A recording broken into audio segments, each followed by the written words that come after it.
Oh, welcome, ladies and gents, to another magical moon message. This is the peace dealer, the Lord of Infinity. We are at, of course, Moon in Cancer, Sun in Scorpio.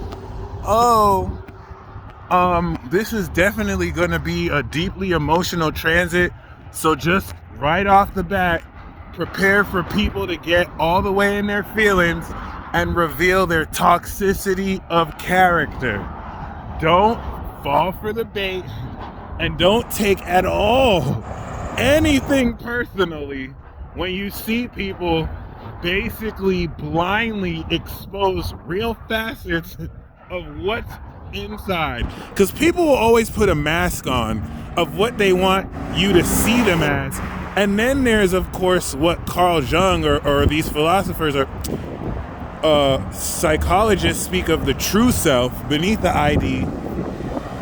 And you might get hip to that. And so keep that in mind.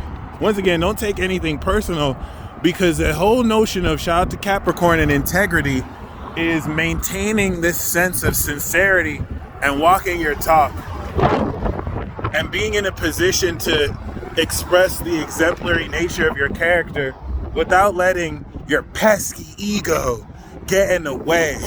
Something that with Chiron and Aries, so many people are eager to do, because despite the success and the image that people put out to the internet or in real life about how good their life is, there's also the truth. Did you think about that?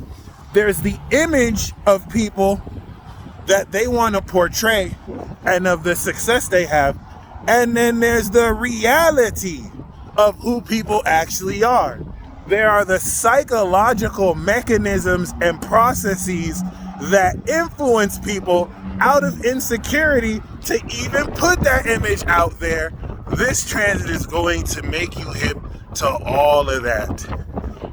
By the way, I have a new cape. It's my mask. Mask Man! Shitting on all your mask mandates. No, I'm just joking. Other than that, this is very important because this moon is 9th house to the sun. You're ascending the individual emotions and psychic receptivity to subtle psychic vibrations that align with the purity of this social awareness in Scorpio, thus intensifying the emotions you will be contemplating, applying them towards the transformation of your psyche. And as such, this will be one of the most intuitive transits of the year, especially as the moon in Cancer tightens its trine with Neptune retrograde. And this is going to be producing so much synchronicities around relevant soulmate contacts and the meaning behind such connections, as well as also where you're directing your life with the cardinal nature of Cancer. And it's going to help you contemplate and sort through emotions that might not have been clear, let's say last time when the Sun in Libra was squaring Cancer and there were important decisions and actions that needed to balance how we felt.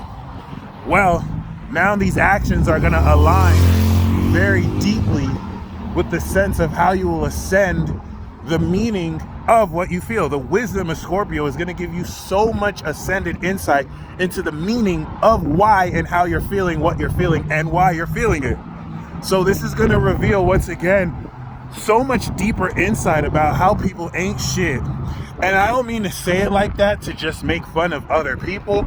I mean to say it like this for you to really level up in your discernment. Because there are so many people, especially around you, who just put on an image. I'm not saying that they're bad people. I'm not saying that they're good people.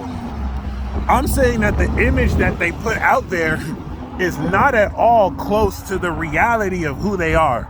And so you have to respect water sign energy, because there's some mannerisms you can't fake. There's certain vibes you cannot fake. And by their fruit, ye shall know them. And so as you develop your own energy signature through this special transformative transit, this is going to help you understand the depth of your own character that you intimately provide into social interactions. This is going to make you a lot more psychic than normal. And let me just remind you, during this apocalypse cycle that kicked off March 21st, 2020, that your fake scientists are still lying to you. You know who got caught for lying about the NIH, and they didn't really care until they found out what he did to dogs, which is just so comical. But your fake scientists lied to you about the nature of spirit and still push this false rhetoric that outside of this physical reality, you don't exist as a soul and spirit. This is a crime against humanity. And until it's thoroughly addressed, you will have PhD holding, masters holding scientists, and I put that in quotes, peddling this inconclusive data and research and just bullshit theoretical models about physics and biology that have little to nothing to do with who you actually are. Because a lot of you are in human forms, but that doesn't make you actually human.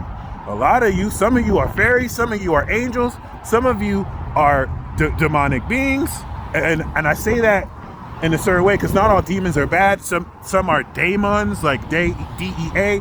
Some of you are abstract aliens, and we all in this third dimension take human form. The fact that what I'm saying sounds like science fiction to many of you is proof that your scientists have failed you. But it is what it is. That was the whole purpose of this past Pluto cycle. This next Pluto cycle, after Pluto's America return, is going to update humanity with actual true science through the new generation. Shout out to Pluto Sag and Pluto Cap, but also shout out to Pluto Libra and Pluto Scorpio, paving the way. And shout out to Pluto Virgo too. So other than that, allow this transit to deepen your understanding of your soul. This is going to be one of the most psychically powerful and intense transits that will greatly develop your supernatural abilities. The more you're willing to contemplate, go within, and link this greater conscious understanding of yourself with an internal understanding. A lot of people are going to be in their feelings, and when people are in their feelings, they have less control and they reveal their true character. So don't be so quick to stoop to people's levels and basically match their toxicity. Laugh at these people. Laugh at these people. That they have such little self-control that in their ego they gonna let their you know when somebody is so in their feelings they just basically embarrass themselves and then they have to delete a post or they don't even realize how much. You're gonna be seeing that a lot. You're gonna be seeing that a lot. Especially in response to you truly being you. So you really want to get behind the psychological meaning behind people's actions. And when you accept that, you will be less offended by what people do, and you'll actually laugh more because it's actually hilarious. And this is where you realize nothing real can be threatened. Many people may be willing to threaten or say things, but what are they doing? What is the meaning behind their actions? This is what this transit will reveal. And you'll realize that some people are just all talk, all bark, no bite. You realize that some of the most intimidating seeming people are softies, and they really don't want any smoke with you, who might seem that you have nobody by your side. Typical David versus Goliath type energy. Okay, so other than that, I hope that this transit reveals so much more, and you really want to take the time to contemplate and go within. You will find answers when you sit with your emotions and be willing to be led with this Neptune trine to what next your intuition will reveal. It's going to be a doozy. That square to Chiron will trigger certain egos and be in a position to stand firm in your own spirit and soul and not necessarily let petty back and forths have you lower yourself down to someone who's just being toxic. Regardless, though, it's an amazing day to pretty much reaffirm how much you're growing. And once again, I really want you to study how certain people will simmer like an anger or negativity towards you, but do absolutely nothing to you about it. It's like they're willing to talk more but do nothing. They're literally proclaiming their own weakness. when people do that, they indirectly assert that you have so much power over them, they can do nothing about what they're mad about. You need to laugh at this type of stuff instead of like go back and forth, because people who are wise and mature know that silence is golden, and they let their actions talk. I'm just saying. If a lot of people were as gangster as they say, they would move in silence, and they would act, they wouldn't talk, they wouldn't make threats, they wouldn't talk behind your back, they wouldn't need to have friends to confront you because they're cowards. But you keep it real. So stay true. And until next time, Godspeed and peace.